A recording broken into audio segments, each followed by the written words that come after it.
Hello everybody and welcome to this blurry-eyed Saturday edition of Art of War, Hell Hath No Fury.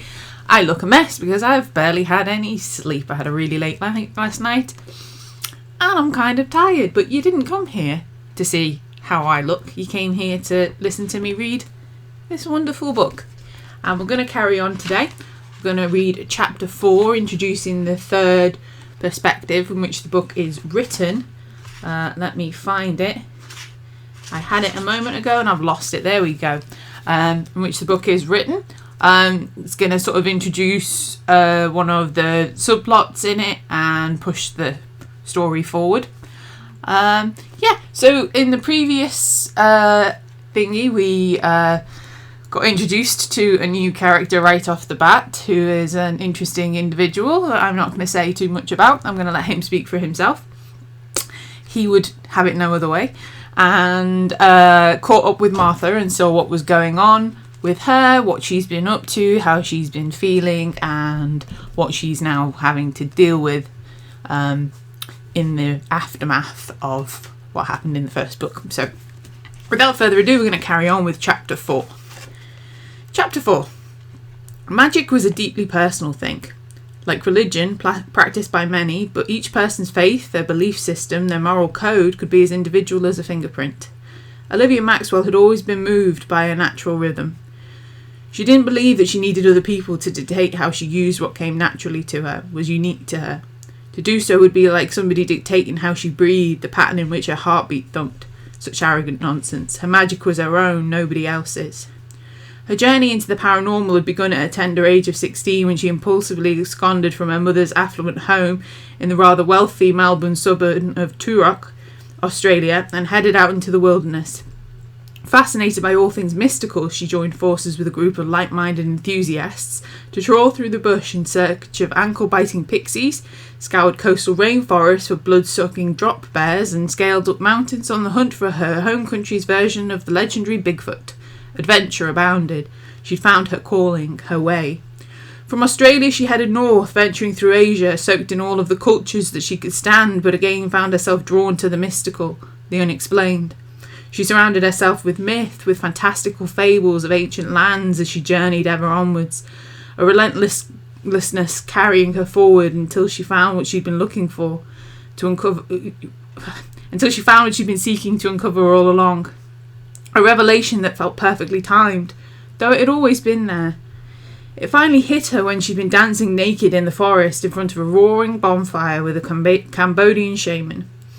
The first man to ever look deeply into her eyes and not only see what lingered inside of her, but encouraged her to access and explore it, plumb those hidden depths and find the secret treasure that she harboured within. Her power, her wonderful magic. The development had been as intense as the love affair that accompanied it, but only the magic lasted. When Olivia and her shaman love parted ways, it was a mutual and peaceful separating of two souls who would forever share a bond, but knew they needed to be free to explore other experiences, seek out other adventures and other loves. A voyage of discovery that took Olivia across the globe, finding metaphysical danger in steamy trysts in all of the wrong places, until finally, almost 8 years ago, she found herself knocking on the door of a modest yet beautifully kept house in the charming wooded area of northern England, and introduced herself to the man she had never truly known, her estranged father, Peter Maxwell. Admittedly, her dad had been shocked when he'd gotten a phone call from his second wife, Olivia's awesome stepmother Judith, to tell him that his long-lost daughter was sitting on his sofa, wanting to finally put a face to everything that she'd heard.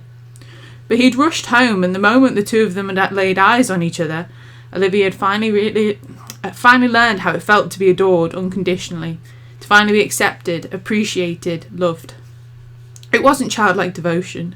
In her father she found a truly kindred spirit, the half of her being that had been missing through her younger years, and as time passed her affection for him became accompanied with a keen amount of respect for all that he was and everything he had overcome. Magically, her father was a complete null like her mother. Something that initially disappointed Olivia, but together they were able to genetically trace the origins of her abilities back through his family tree.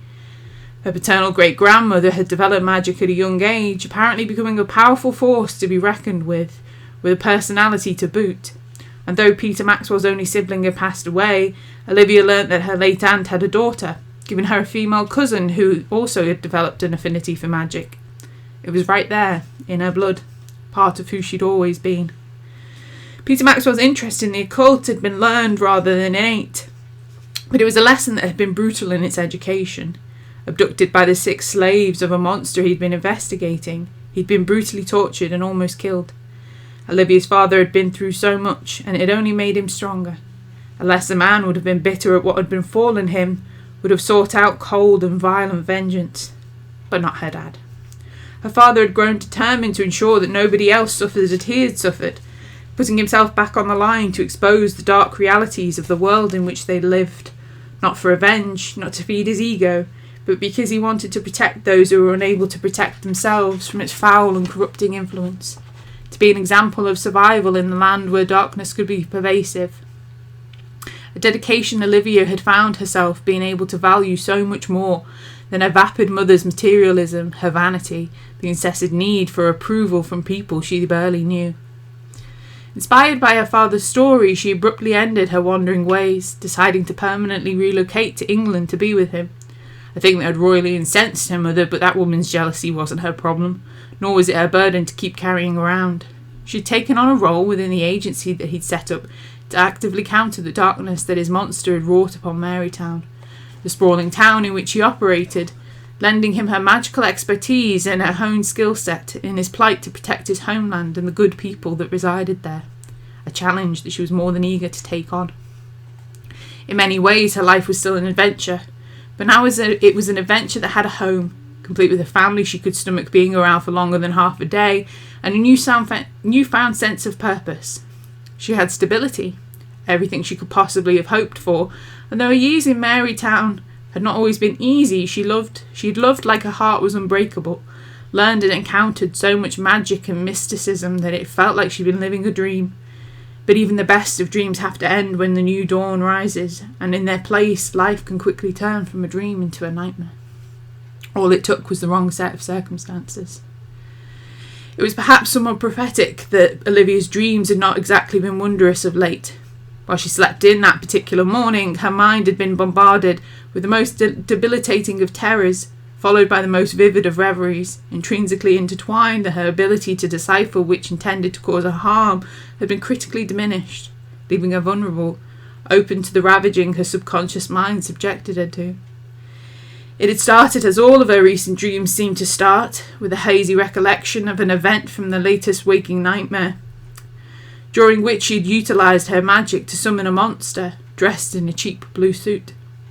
A fiend that seemed to have been stalking her sleeping hours ever since. Sometimes the dream would progress as it had in real life, the trap being successfully sprung, the monster narrowly vanquished by the incredible female warrior that Olivia had been lucky to have at her back. Sometimes it had been her wielding the sword, striking down the malevolent figure who had mocked her, leered at her in a fragile attempt to regain control over the situation that had gone so awry. Other times she would fail. They would all fail. In those dreams, Olivia's colourful life of magical misadventure came to a screeching end.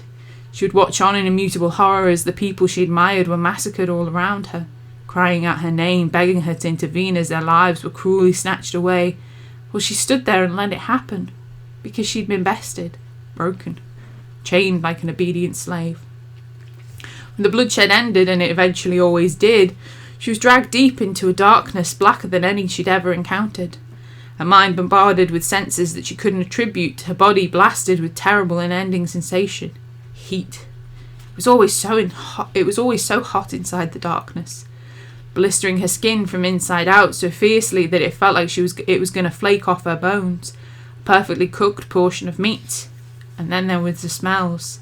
Acrid smoke, disgusting sulphur, cloying, sickening scent of flowers. It got into her throat and made her feel like she couldn't breathe. Tendrils formed a noose around her neck, constricting so tightly and for so long that she thought she might die, but then the pressure was released and she was able to breathe again, but only for long enough to draw in another few lungfuls of corruption before the choking began anew. Endless, mindless torture. Olivia always tried to fight the onslaught. Of course she did.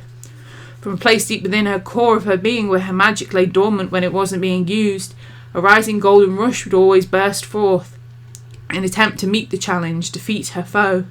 But it wasn't enough, and though it stubbornly tried to save her, it only ever made things worse, setting her aflame, burning, engulfing her from inside out, alive but trapped in an eternity of torment, of suffering, all because her arrogance had gotten the better of her, and she'd invited true evil into her world, offered it the essence of her body to drink from the font of her soul. She deserved what was coming for her. She would never escape it. That morning, Olivia was woken from her torturous sleep by what felt like a cold wind blowing across her body, offering her a relief from the purging that was occurring within. A violent wind. Portent to a storm, it was unrelenting, and only gathered more energy as it came in her hour of desperation. Olivia needed it, so desperately. She needed it to put out her internal bonfire and save her from her impending reckoning. She needed its protection. Such an odd ally to find in the darkness, but she clung to it, used it to break free from captivity by drawing it in close, offering herself up to it in sacrifice, at the risk of being smothered completely.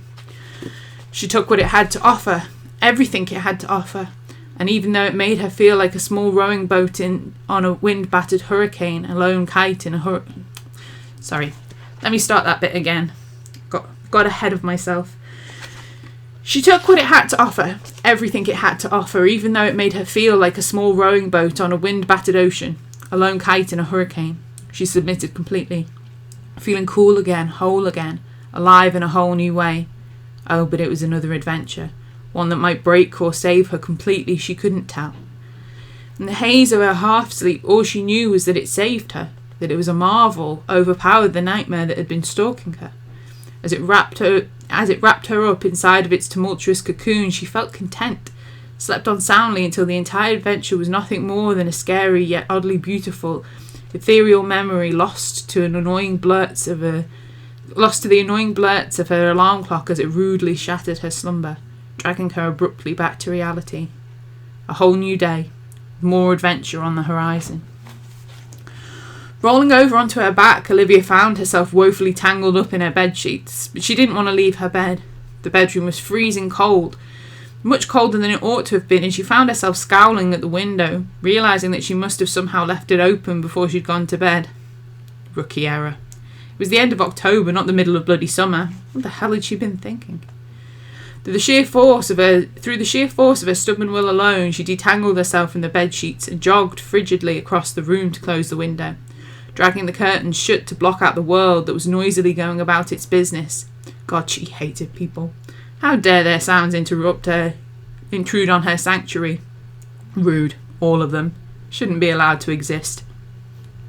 As she shivered her way towards the bathroom, she vaguely recalled a dream that she'd been having. A reverie about cold wind and something that banal. And she admonished us the literal way her mind had tried to inform her that she'd left the damn window open. Christ, she was exhausted. She'd always had such an overactive imagination. As a kid, she dreamed of finding a money tree and pulling it down its dollar bill leaves from those branches, stuffing them into her pinafore so that she could gift them to her mother later on. That woman did love her money, and a young Olivia had always been seeking her approval. Foolish girl. Thank the heavens she'd grown out of that nonsense. Huddling into her fluffiest dressing gown, she set about starting her day in earnest. By the time she was caffeinated and clean, she'd quite forgotten about her strange, silly dreams. Life was for living, not for fantasy. Hair bundled up in a luxurious white towel, she took up residence in front of her bathroom mirror and began to apply her makeup. A daily dose of war paint she always took the time to equip whenever she had to face down the world. A definite throwback to her formative years, growing up under the gaze of a mother who aspired for physical perfection even in her own daughter. A snippet of Evelyn Maxwell's vain legacy that she'd inherited. For a while, when she'd been off travelling, Olivia had rebelled against the idea of makeup and perfume. Fresh-faced and footloose, she'd gone au naturel, thinking it made her cool, not like other girls. But the habit came back with a vengeance when she settled down in the UK. Only now it wasn't somebody else's vanity being pandered to. She just liked it. Liked looking good, enhancing the beauty she'd been born lucky enough to possess. A form of self-expression that made her feel good, positive, however she might be feeling on the inside. There was also something reassuringly ritualistic about the whole process, the precision and the skill that it took, and this morning ceremony was part of her selfish me-time, a moment of self-care before she faced the world that was filled with things so beyond her control. As she touched up her mascara, the usual last act in a daily ritual, Olivia noticed something in the reflection that wasn't quite right. A blemish on the side of her neck, roughly over her pulse point. She stood there staring at it in the mirror for what seemed like a short eternity, thinking that it shouldn't be there, but not able to form the necessary logic that might explain why. Her mind went blank, as if searching for a word that eluded her, something she should know. What was she missing? Shaking that creeping feeling of disquiet away, she swiftly covered up the blemish. Not with makeup, though she'd become more than adept over the years at masking an injury with cosmetics. Instead, she summoned up a quick, simple glamour spell. Basic magic any practitioner with a modicum of talent should be able to conjure up. It took minimal effort, zero fuss, just a speedy blessing, a flick of the fingers, leaving a streak of pristine flesh in the spot where the blemish had been. Abracadabra, nothing to see here. With a flourish of renewed confidence, Olivia finished getting her face on, applying her mascara. She blow-dried out her longish blonde hair so that it fell past her shoulders, grumpy that she was way past overdue for She blow-dried out her longish blonde hair so that it fell past her shoulders, grumpy that she was way past overdue a trip to the salon to have it cut and spritzed herself with perfume. Dressing quickly, she selected an outfit that would make her feel equally as good as her war paint. A pair of fitted jeans that hugged her legs and the ample curve of her rump. A silky black dress shirt with a neckline that was probably a little daring for office work, but it wasn't like they had a dress code where she worked, and a teal chunky wool cardigan to ward off the cold. On her feet she threw a pair of socks and selected a kick-ass pair of knee-high heeled boots. Must have. For if her makeup was her armour, then her heels were her weapon of choice. With both on, she felt unstoppable. Checking the clock, she observed that she was going to be late for work, but that was nothing new. It wasn't likely that she'd ever get fired for her chronic lack of punctuality. Everybody she worked with knew that midday was more of a suggestion than a deadline. She wasn't the only one that was ever late. Finally ready to leave, she threw a dress scarf around her neck and made herself a big travel mug of strong black coffee, grabbed her bag and breezed out of the door into the adjoining garage where her car slept.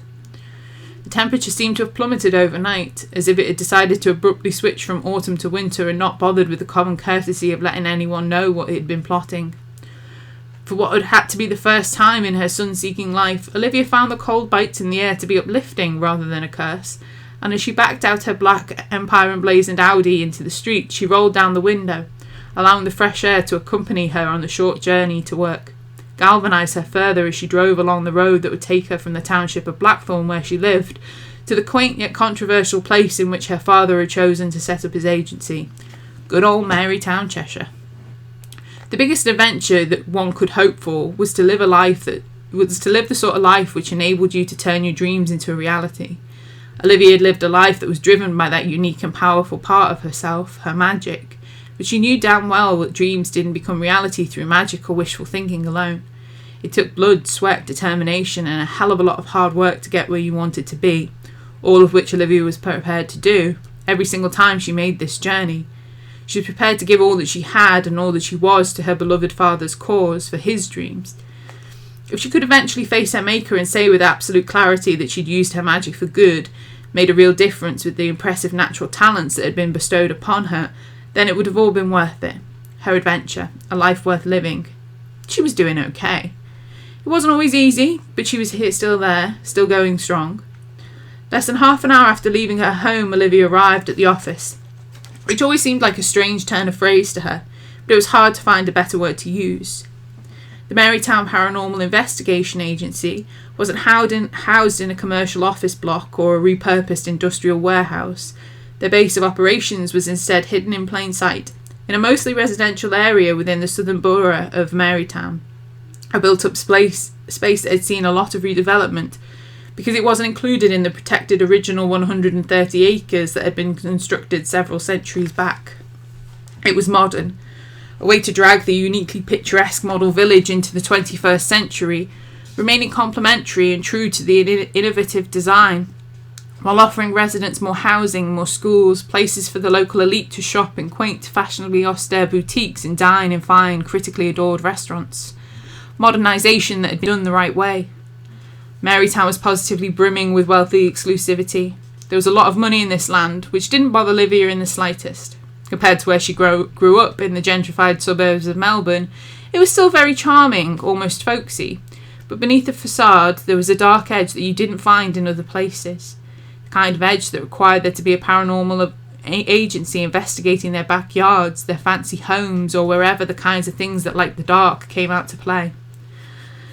Empire, which was pronounced as Empire, was the hidden guardian on the town's shoulder. Its light in the dark. But they didn't advertise that they were there, operating amongst those who might find such things uncouth or more telling unnecessary. There was a vast difference between the blissful naivety of those whose lives has been touched by evil and the ignorance of those who scoffed at such fantasy, and those who deliberately attempted to subvert the work the Empire team set out to achieve. Marytown had all three kinds of people living within its borders, and it wasn't always easy to work out who was who, so rather than shoving their business into the faces of those who didn't need or want to see it, Peter Maxwell had purchased a seemingly innocuous house within the quiet part of town. The only hint that gave the true nature of the building away was a gold plaque which had been affixed to the gatepost, and the white Empire emblem that had been emblazoned onto one of the flanks of one of the vehicles that was currently sat on the wide driveway. Subtle, tasteful branding that Olivia approved of. Pulling in between a black hatchback and the company vehicle of Empire's in-house psychic, and her father's stately black Lexus, Olivia couldn't help but roll her eyes. The window of the aforementioned mystic's ample yet cluttered office overlooked the driveway, and through it, watching her arrive with an exaggerating look of utter disapproval on his idiotic face, he appeared. And as she casually climbed out of her car, the annoying little pipsqueak even went so far as to impatiently tap the oversized gumball machine toy of a watch that he wore on his scrawny wrist, and she braced herself for the jovial showdown that was inevitably about to ensue. Oh boy, she could hardly wait for it. On the surface, Joseph Walsh was a young and tediously arrogant pain in Olivia's backside, one who'd fallen off the bus on his way to college and decided to hang around for the past few years, for shits and giggles and all the other things that he annoyed her with. Tall and slender in the way that the male youth of the day tended to be, his wavy brown hair was much longer than it ought to have been, and he was in desperate need of a stylist. The closest people in Olivia's life seemed to have grown rather fond of him, though she had no idea why. As far as her personal opinion went, she tolerated him, because he also happened to be exasperatingly good at what he did for her father. The boy had talent, and she had to give him credit for that. Even if he was a bloody overachiever, having an impressive amount of power that fell smack bang in the middle of being a wildfire of magic and the intense hair-raising shock of psychic energy, she could appreciate his natural gifts. However, no matter how many other redeeming qualities Olivia's peers wanted to assign him, the boy was a scary individual. He had all that power, and he not only knew what to do with it, he was also cocky, impulsive, and at times reckless in its utilisation. If Peter Maxwell hadn't stepped in and given him a positive challenge upon which to focus his energy and attention, he would have travelled down a dark road and hurt many innocent people in the process. Olivia had been part of the team that had been forced to bring him to heel when they first encountered him, and she'd never ever forget how it felt to be on the receiving end of his power. One day she feared that she'd have to subdue him again, and when that day came, she'd have to take him down hard. No second chances, because he wouldn't deserve one. If that day ever came, she knew it would be a devastating blow for her to have to deliver. As much as she struggled to take to Walsh personally, the people that she loved more than any others in the world cared about him deeply. The emotional fallout would suck, but it wouldn't stay her hand. To protect those she loved, Olivia would do anything. No exceptions, no regrets. Life was too short to waste on things you couldn't change. As she hustled her backside into the building, Walsh greeted her, his holler of a demand almost parental in its comedic delivery, as he wryly asked, "And exactly what time do you call this, young lady?" She responded, "Time you went to get a haircut." "Right back at you, princess. Looking rather shabby lately." The retort was cutting, reminding Olivia that no amount of false bravado, war paint or glamour could ever prevent Joe Walsh from being able to see through her insecurities and cut her as deep as he could, all the while pretending that it was nothing but a big old joke while she stood there acting like she didn't notice the jibes or give a damn. The boy knew things that nobody should ever should. Stopping in his permanently open doorway, she slowly gave him her patented disapproving once-over, narrowing her green eyes. Like always, he dressed up for work, donning a scruffy pair of old jeans, a pair of dirt-encrusted trainers, and a faux distressed t-shirt that had a picture of 2 infamous cartoon mice on it, with oversized heads, and that timelessly rib-tickling old catchphrase, "Gee, brain, what are we going to do tonight?" written in bold white speech bubble between the two of them. How whimsical. But Olivia wasn't remotely fooled into thinking that he was nonchalant. Walsh paid about as much attention to his wardrobe and his own admittedly unoriginal look as Olivia did. It had taken her a while to spot that his plethora of cartoonish t-shirts often gave a nifty little insight into his current state of mind, and he was not the slob that he worked so very hard to portray himself as. Quite the opposite. It was all an act, a disguise, a show. Not deigning to raise his chocolate brown eyes in her direction now that he'd secured her undivided attention, he conceitedly asked, "Did you want something, princess, or did you just stop by to admire the view?" "Debating when I'm going to find the time to take you shopping for that new wardrobe I keep threatening you with," she responded, grimacing theatrically. "That shirt is so disgustingly hipster, I think I just threw up a bit in the back of my mouth. And did those jeans come with those holes in them?" "Oh, honey, jealousy is such an ugly look on you." Olivia stared into his smirking face. "Well, you sure know about ugly." "Yeah, I do. And I'll be sure to tell Parker that you're 100% over him now," Walsh retorted, without a hint of pause. "Pretty certain he'll be relieved, though I'm not sure how he'll handle all the verbal abuse. He can be quite insecure about his good looks, you know." Ouch. A nasty little attempted swipe at the jugular, that one.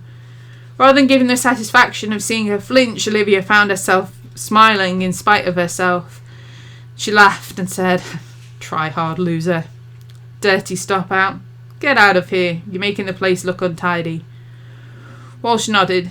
"Oh, I am so out of here today, I assure you." And with that, her charitable deeds of the day were accomplished. Leaving Walsh to whatever the hell he was working on, she crossed the square entrance hall to the front desk, where she signed in and checked for her messages with Hilary, the daytime secretary that her father had hired to keep them all honest and well organised. A middle-aged godsend who rocked a pantsuit better than any woman that Olivia had ever had the privilege to meet. A great person, particularly when she was acting like she hadn't overheard 2 members of the team trying to verbally beat each other to death with sarcastic barbs because violence and inappropriate use of metaphysical abilities were strictly prohibited inside of the building. Company policy. What a killjoy. After exchanging the day's juiciest non-Empire related gossip, because what Hilary didn't know about the entertainment industry was not worth knowing, Olivia popped her head in to say hello to her dad, who was in the middle of taking a phone call from somebody who referred to as old friend at least twice in the short time that the door was ajar. Not wanting to disturb his flow, she blew him a kiss, offered him a little wave and greeting, and then headed up the winding staircase to her office. Of the 3 rooms that were currently homes away from home for the agency's full-time investigators, Olivia had the largest, with what she believed to be the best view of the gardens to the rear of the property. Not because she was the boss's little girl, there was no such favouritism at Empire. She'd earned every privilege that she had, but because she'd been working there the longest, got the first pick and refused to move aside for the boys. None of the team shared offices, the demand for their services often meaning that they were working on several different things in tandem. When they needed to collaborate, they usually set up in the conference room downstairs, unless somebody else had the space to accommodate everyone and all of their paraphernalia, which usually included Walsh's clutter. He had a lot of clutter. Personally, Olivia liked having her own space, somewhere she was able to be alone, to think and do research. His semi-regular partner had his own professional retreat across the hallway. A smaller space, it was much less homely than her office, but perfectly functional in all of its utilitarian qualities, rather like the man that it belonged to. Michael Parker had so many wonderful attributes, but he'd never really been fond of finer home comforts. Olivia wouldn't judge him for that too harshly. His space was his own, he could do whatever he liked with it. Hadn't been her business for a long time, and it still wasn't, whatever Walsh sniped. Still, after she dumped her belongings on the floor beside her desk, sealing the door of her office behind her, she slumped into her bespoke leather desk chair, feeling exhausted, yet oddly restless at the same time. Like she'd run a gauntlet and survived it, but her body hadn't quite calmed down from the life or death terror of it yet. She was on edge, shaky, not quite herself. Trying to abate the sensation, she shifted her eyes over to the other side of her office. Pinned to an expensive cork notice board was a series of horrific images that she'd recently acquired from her father's contact within the local police force, photographs depicting the scene of a recent and awful murder. Olivia didn't need to look at the photographs directly to remember the details of the case that she decided to take it upon herself to solve. They were firmly etched into her brain, an indelible impression of violence that she hadn't been able to morally turn and walk away from. A few weeks earlier, a magical practitioner had been murdered in her own home. The same woman had blessed the talisman that William Ford, and later Olivia herself, had used to summon the demon that took his life. Her part in that event had been minimal, a small act of kindness that she'd been paid an extortionate amount of money for. It wasn't the reason she'd been killed. At least, that wasn't the way that the evidence seemed to point. Alongside William Ford, Rebecca Patterson had been known to peddle her magical wares and abilities to members of Marytown's cultural elite.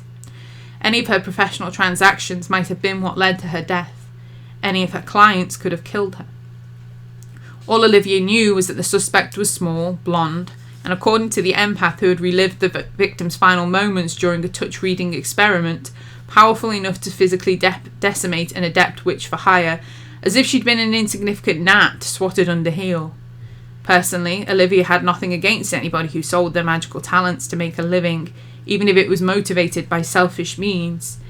But that choice might have gotten Rebecca Patterson viciously stabbed over and over again with her own magical athame, a black-handled ceremonial dagger that would have lived on her altar, an instrument that she would have used to share her gift with others.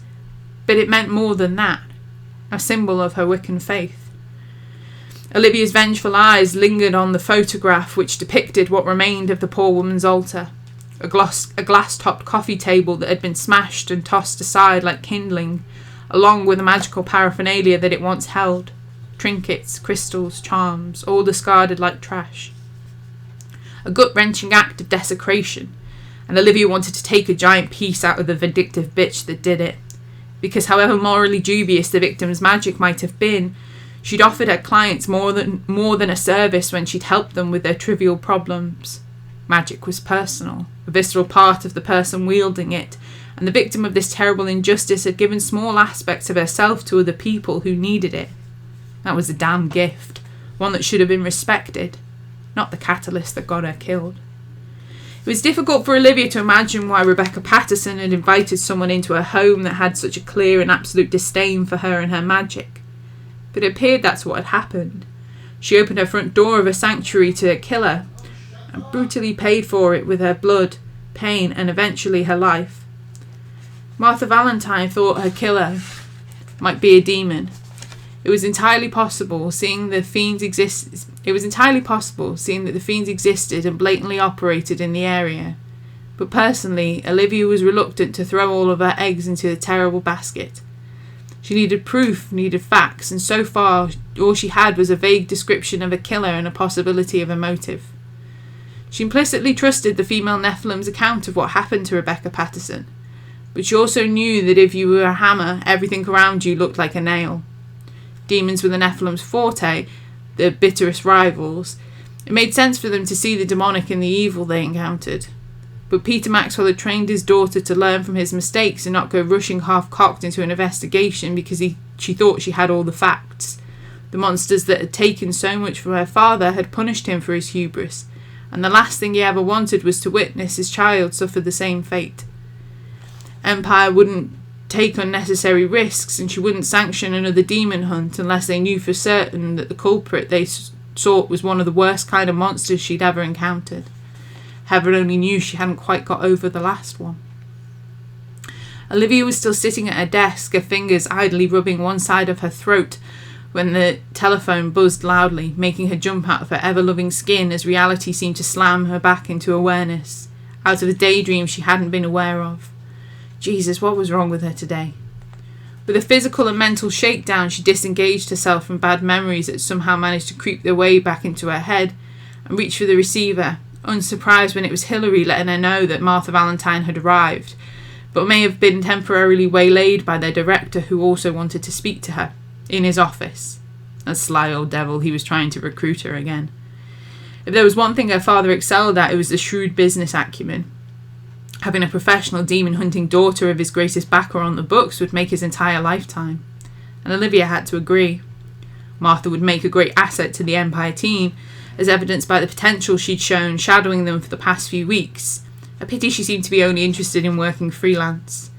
That woman knew how to get things done. An inspiration, truly. By the time she knocked on the door, Olivia was up on her feet and ready to get down to business, determined that there'd be no more random bouts of brooding. There was work to be done. She couldn't wallow around in exhausted self-pity, waiting for inspiration to strike. No, sir. Through no fault of her own, the female Nephilim made Olivia feel like she had to be on the very top of her game, an effect that she seemed to have on everybody who worked at Empire. It wasn't competitiveness, though it'd be hard to try and pretend there wasn't a smidgen of complicated personal history between a few of them. Olivia didn't want to play those kind of games, though. Never had, never would. Girls could be jealous of vindictive bitches, and Olivia had been raised by the queen of that pathetic ethos. She had no intentions of allowing an unhappy past turn her into a petty shadow of a woman that she'd always strived to never become. Martha Valentine was no threat to her. She was an inspiration. There was absolutely no reason why they couldn't become friends. On that day, the female Nephilim was dressed as she always seemed to be, in clothing that was much more functional than it was fashion-forward, which was not to imply that she looked anything other than fantastic. Her skin-tight black combat trousers and sturdy lace-up ankle boots might have appeared intimidating, but she carried them off with an elegant grace. Her hooded shirt was zipped up to her cleavage over what appeared to be a black undershirt, and she'd put a warm military-style winter coat over the outfit to battle the chill outside. Smart. But Olivia expected no less of the woman that she'd come to know. Every item of clothing seemed like it had been custom-designed and manufactured bespoke just for her. Perfect fit. There was one oddity, a dark, maybe black wrapped around the palm of her left hand, as if she'd hurt herself and not bothered to find an actual sterile medical bandage to cover it up. Strange, though it didn't appear as though it was bothering her, so who was Olivia to judge on how she treated her wounds? Nephilim probably healed super fast and didn't need to worry about silly old things like human infections anyway. Patch it up and move along. Martha's hair was as dark a brown as Olivia's was lighter blonde, a neat comparison, but the descriptors didn't quite do the shades any sort of justice. The warrior's mass of thick waves was a The warrior's mass of thick waves was a complementary palette of brunettes, ebony blacks, and russet reds cut just above her shoulders. The wildest of the tendrils seemed to have a bad habit of falling over the Nephilim's very refined and very beautiful face, but she didn't seem to notice, let alone have any notion of how they drew attention to what had to be her best asset. Those almond-shaped copper-coloured eyes that she shared with the other utterly gorgeous women that she had in her family. Amazing genetics. But that pretty much summed up this woman perfectly. Martha Valentine had the looks, the brains, the skill set to kick the shit out of anyone who dared come after her or the people that she loved. Hell of a woman. The kind that deserved, not simply commanded, respect. Expressing what sounded like genuine remorse, she said, "I'm sorry I kept you waiting, Olivia. It's been an unusually hectic morning." Olivia smiled wryly. "Hope my dad didn't make it worse." "Oh no, not at all," Martha graciously shook her head. There were some messages from Gadriel that he felt obligated to pass along, and I'm getting the distinct impression that he's been recruited to watch over me, but all in all, I won't hold that against him. My father can be rather overbearing. He's your dad, they tend to do that. Martha sighed, seeming resigned. "Yeah, so I'm beginning to learn." Pleasantries shared and awkwardness averted, Olivia decided to get to the point of why she'd asked the female Nephilim to meet her that morning, emphatically declaring, "I want to head to the Patterson house today. We've finally been given the keys by the estate agent and permission to access it." "What took them so long?" "Rebecca's family aren't from around here," Olivia explained. "Turns out she was an economic migrant from Romania. Moved here 3 years ago and married an Englishman who was unfortunately killed in a car crash not long afterwards. It took the authorities a while to trace her relatives back home and get an estate agent to manage the property so that it could be cleaned and sold on.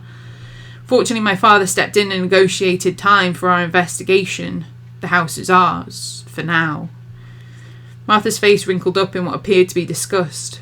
She carefully and nervously asked, "Are you trying to tell me that the house has been standing there, perfectly untouched since the day of her murder?" "Yeah," Olivia commented grimly.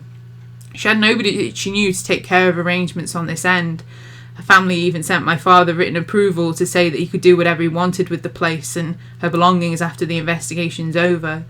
They don't care what happens to it, they just want to move on with their lives. And Rebecca didn't have anybody that cared about her. Nobody worth talking to. Martha frowned deeply.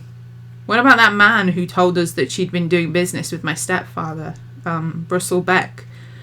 I thought he told Parker that they were friends, made out like he was upset about his death when he tried to pin it on somebody else entirely. He claimed to know her. As I said, nobody worth talking to, Olivia reiterated, trying to not think about the inquiries that she'd made at that so-called gentleman's club. Another of the things that bothered her about this investigation was how alone and isolated the victim seemed to be, even though she seemed to have many clients written on her books, people who used her talents like a magical vending machine, pop in cash, get out a blessing, have a nice day. Trying to be more positive than she felt, Olivia offered, maybe we'll get lucky and find something in her house, pointing to a friend or somebody who might be able to tell us more about her and what kind of services she was providing for her clients, someone who actually knew her. Hopefully. Well, the house is ready to view, exactly how she left it. Martha seemed to shudder. That shouldn't be a bonus. No, it shouldn't. The reality was that from an investigative standpoint, it could be a treasure trove. However, from a paranormal standpoint, it meant potentially stepping into a minefield without any logical way of knowing where the explosives had been buried, not until they stepped on one. With that in mind, Olivia asked Martha, is there any chance that you still have that protective amulet that I asked you to wear?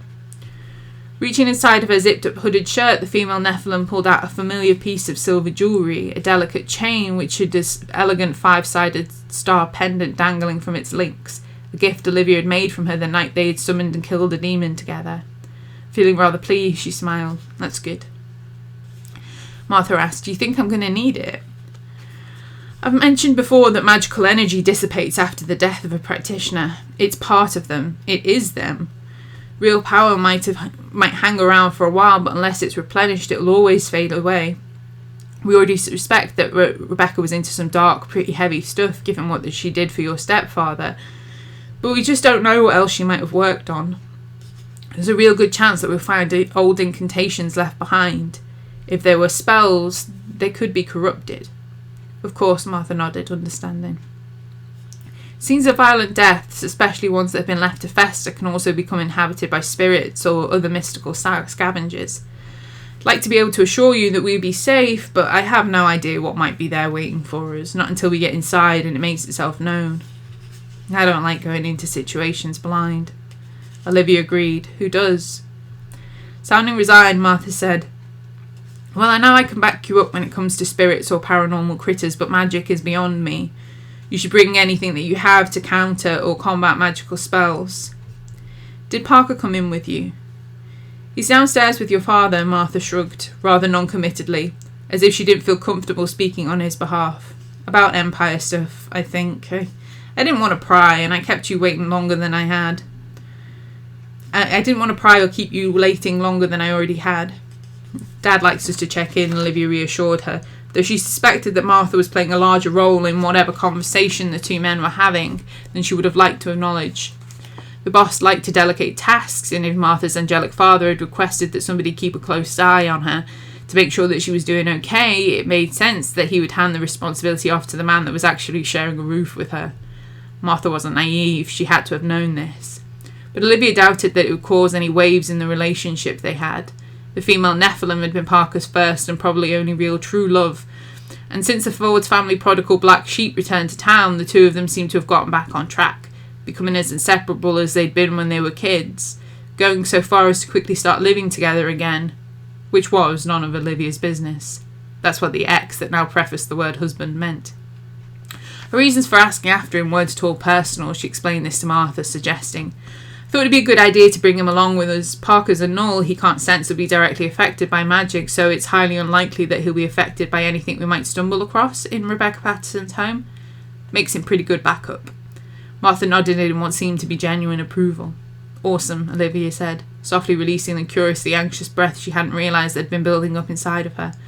I'll grab my stuff and meet you both downstairs. Might as well head out right away if that's okay. The female Nephilim smiled and turned to open the door to leave. Before Olivia knew she was going to do so, she called out her name and made her hesitate mid-turn. Then wait, expectantly ask, "What is it?" She shook her head, feeling like she suddenly had to clear it out somehow. Again, she seemed to be struggling to find the right word, but it wasn't there. She couldn't find it no matter how she mentally tried. Martha sounded suddenly concerned. "Olivia?" Blinking, she asked, "Do you ever get that feeling when you're sure there was something you needed to say, but when the moment came, it was just gone? Couldn't remember it. Do you know what I'm talking about?" Yes, the woman laughed self-critically. Far too often. Olivia frowned and tried again to think of what she was going to say, but she couldn't pull it to the forefront of her mind. There'd been something she'd been wanting to get Martha's opinion about, something important. God, it felt like she hadn't slept a wink the previous night, or had maybe drunk an obscene amount of alcohol beforehand, and the sleep had been pretty much passing out, leaving her with one hell of a bad hangover and a vague recollection of the chaos that she'd caused while drunk. Martha's voice penetrated the haze. "Olivia, are you okay?" "Yeah," she brushed it off swiftly. It mustn't have been that important. "Are you sure?" Olivia nodded adamantly. "It'll come back, don't worry about it." However, after Martha Valentine nodded kindly and left her alone in the office, looking about as perplexed as Olivia felt on the inside, the paranormal investigator rued the fact that she seemed to be doing her very best to appear like she'd lost her goddamn mind lately. Should have written down what she'd wanted to ask, wrote down what had bothered her, like an imbecile. Christ, she needed to get her act together, now, not later. Marytown Paranormal Investigation Agency had been founded to obtain justice for people like Rebecca Patterson. It was on them to look into the anomalies that others turned their noses up at and fight the darkness that they were too jaded or too frightened to believe in. Monsters existed and they preyed on the weak. If they were lucky, the Empire team would uncover something inside Rebecca Patterson's house that would point in the direction of the monster who had preyed on her, ending her life. However, their work required a lot more than good fortune. They were about to step into what could be a magically compromised location, and it was Olivia's responsibility to ensure that she had her partner's backs. Her job to protect them from the ill effects of magic that may still be haunting the house even after the conjurer's untimely death. Because magic was Olivia's forte, it was her lifeblood, it was in her soul. It was natural, and there was nothing more natural than cosmic balance of right and wrong, of justice as reparation for injustice. Rebecca Patterson deserved to have somebody care about the awful fate that had befallen her. She deserved her murder to be investigated and taken seriously because she'd been more than just a witch who sold her talent for money, more than just a freak deviant in the eyes of polite society. She'd been a person who had loved and lost, one who'd gifted her magic to those less fortunate than herself. Magic was a blessing, however utilised. Nobody deserved to die because they practiced it, and nobody deserved to have their death dismissed because they'd used those gifts to make a goddamn living. That was not an actual crime. Like, murder. Olivia might not have known the woman in life, but she can make sure her death was investigated as it ought to have been. For while she was fundamentally Peter Maxwell's daughter, down to the very core of her moral compass, she was also a living vessel for the same power that Rebecca Patterson had been, and nobody else was going to seek justice on her behalf. Nobody else seemed to care about her. Nobody else was going to make that bitch that killed her pay. It seemed fitting to Olivia that she'd be utilising her magic to ensure that Rebecca Patterson's killer paid for how they desecrated a fellow practitioner in her sacred space. It felt good, right. Maybe in the process she might even be able to quell the disquiet that she seemed to have woken up with, refocus on what was important to her, the things that mattered. In the sealed ruins of what had been a sanctuary, Olivia might be able to learn a reason why a woman who could have easily been herself had been killed. She might uncover what she had possibly done to bring such violence to her door, and she wanted answers, needed them as much as the victim did. Maybe because she saw herself in the dead woman, maybe not. In investigations such as this, it was always the unanswered questions that caused the most pain. Grief always sought logic in the illogical, a reason why something awful occurred, a way of understanding how death had won. Sometimes there was no sense to the violence. Olivia knew that, but it wouldn't stop her from searching for the answers. Even if she was the only person they ever mattered to, she would see this investigation through, because she cared. Perhaps a little bit too much. She was Peter Maxwell's daughter, it was a professional hazard. But like her father, she understood that sometimes you have to step up and say enough is enough, put yourself in the shoes of others and seek justice on their behalf. In a place like Marytown, the darkness had far too many allies and far too many people who would turn a blind eye to the heartache that it caused. Marytown needed their agency. Rebecca Patterson needed their agency, even in death. Olivia Maxwell would proudly be her path to justice, and when she found who was responsible for the killing, be her angel of vengeance too. Nobody else was going to step up. It might as well be Empire. Okay, that was chapter 4, another very long chapter there. Olivia is the third perspective in the game, and her introduction comes with its own interesting things that are happening with Olivia that she's going to have to address and face. And she is spearheading the investigation into the witch who sold William Ford her magic. She wants to know why she died and how she died and who killed her, and get justice for her, because obviously she feels a connection to her through the magic. So another long chapter. They are going to be quite long chapters, this book, quite long and involved. I just want to apologise if you heard my husband shouting in the background at some point during that. I suspect that there was a puppy dog downstairs being naughty and whining. Probably because of the cat, who was probably down there too, sitting at the window wanting attention. Because, cats and dogs, they get along, they just wind each other up sometimes. So that was chapter 4. In the next part, we're going to be reading chapter 5 and meet the fourth perspective that the book is written in, on what they're up to and what their part of the story will be, and maybe start seeing how the plot moves along and how this is all going to come together.